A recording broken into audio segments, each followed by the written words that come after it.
যে এটা আমি 20 বার উচ্চারণ করাবো না 10 বার। যদি ছাত্রছাত্রীরা এই উচ্চারণগুলো যদি দেখতেছেন আপনি 10 বার করানোর পরে পারতেছে তাহলে 10 বার করাবেন, আর যদি দেখতেছেন 10 বারও পারতেছে না আরো 10 বার করান, 20 বার করাবেন। কথা বুঝে গেছে? জি। এই যে হাত চোখের কথা গেল, এরপরে বলা হয়েছে ওস্তাদের প্রশ্ন ছাত্রদের উচ্চারণ। আমি এখন প্রশ্ন করব, আপনারা উচ্চারণ করবেন।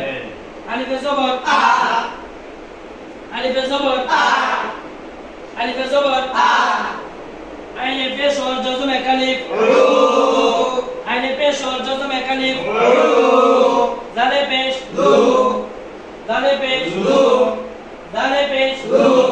উচ্চারণ কয়টা হইছে? তিনটা, উচ্চারণ কয়টা হইছে? তিনটা। প্রথমটা উচ্চারণ করেন আ